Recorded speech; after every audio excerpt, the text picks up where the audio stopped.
Guys, welcome back to my YouTube channel. അപ്പോൾ ഇന്നത്തെ video ഇത് തിരുവോണ ദിവസത്തെ വീഡിയോ ആണ് കേട്ടോ. അതുപോലെ തന്നെ ഞാൻ രാവിലെ എണീറ്റ് കുളിച്ച് റെഡി ആയിക്കൊണ്ടൊക്കെ ഇരിക്കുകയാണ്. പിന്നെ അതിനോടൊപ്പം തന്നെ അടുക്കളയിലെ വിശേഷങ്ങൾ, അവിയലിൻ്റെ ഇത്, സാമ്പാറിൻ്റേത് ഒക്കെ ആയിക്കൊണ്ടിരിക്കുന്നു. പിന്നെ അതുപോലെ നിങ്ങളുടെ വീട്ടിൽ എത്ര പേരുടെ വീട്ടിൽ ഇങ്ങനെ ചെയ്യും എന്ന് നിങ്ങളൊന്ന് കമൻറ്റ് ചെയ്യാം കേട്ടോ. അതായത് നമ്മൾ ഈ അധികം വരുന്ന മാവ് നമ്മളിങ്ങനെ കയ്യിൽ മുക്കിയിട്ട് നമ്മളിങ്ങനെ ഈ എന്താ കതവയിലല്ല ഇങ്ങനെ ഇങ്ങനെ വെക്കും, കൈ പതിപ്പിക്കും. അതെന്തിനാണെന്ന് വെച്ചാൽ നമ്മുടെ ഈ ഗവിളിക്ക് ഓണമൊക്കെ അല്ലേ, ഓണം, വിഷു അങ്ങനെയുള്ള ദിവസങ്ങളിലാണ് നമ്മളിങ്ങനെ ചെയ്യാറ്. അതെൻ്റെ അമ്മ എനിക്ക് പറഞ്ഞു തന്നെയാണ്. നിങ്ങളുടെ എത്ര പേരുടെ വീട്ടിൽ ഇങ്ങനെ ചെയ്യുമെന്ന് നിങ്ങൾ അവർക്കൊരു എന്താ ഈ ഗവിളിക്കൊക്കെ ഒരു ആഹാരം കൊടുക്കുക, ആ ഒരു ഇതിലാണ് നമ്മളിത് ചെയ്യുന്നത്. ഓക്കെ, നമ്മളതൊക്കെ ചെയ്തു.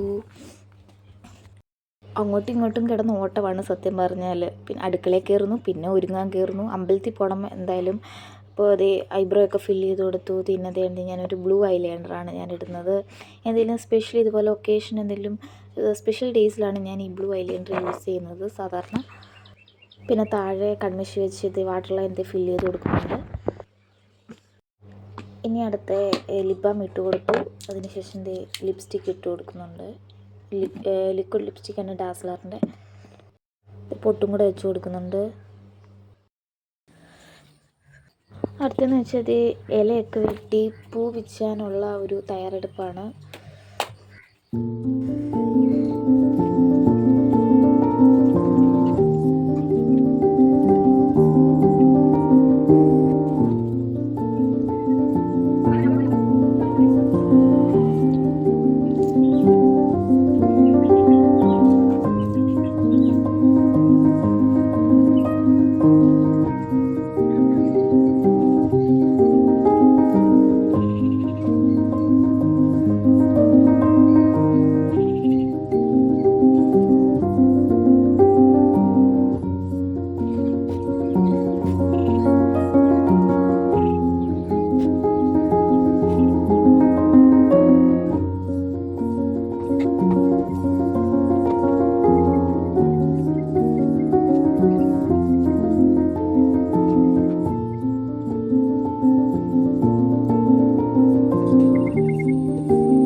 അമ്പലം അവിടെയൊക്കെ പോയി ഒന്ന് തൊഴുതു.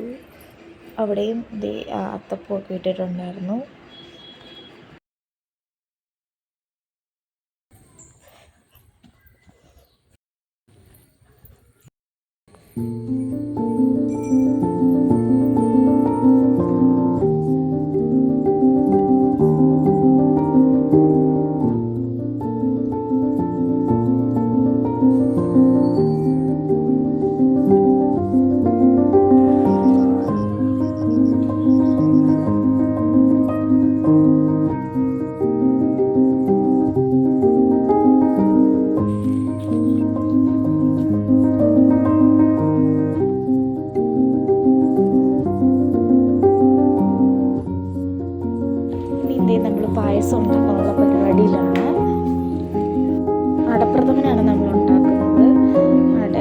ഇത് കഴുകി നമ്മൾ വേവിക്കാനായിട്ട് നമ്മൾ വെക്കുവാണ്.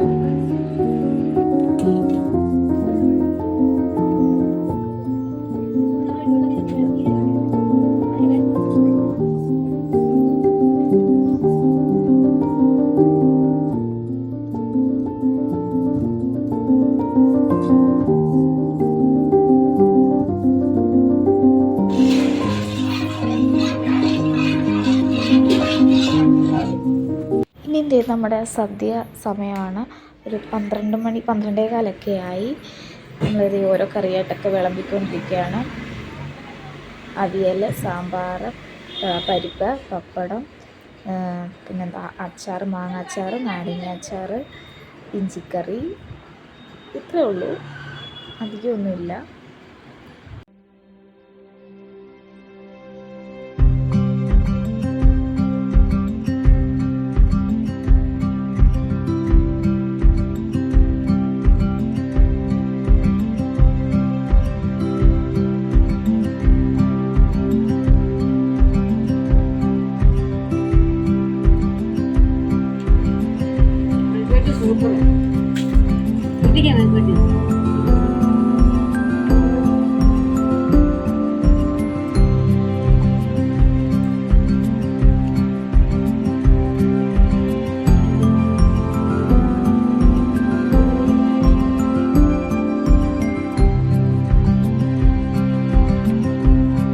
ഒരു ഉച്ചയൊക്കെ കഴിഞ്ഞപ്പോഴത്തേനും നമ്മുടെ ഒരു തിരുവാതിര കളി ഉണ്ടായിരുന്നു.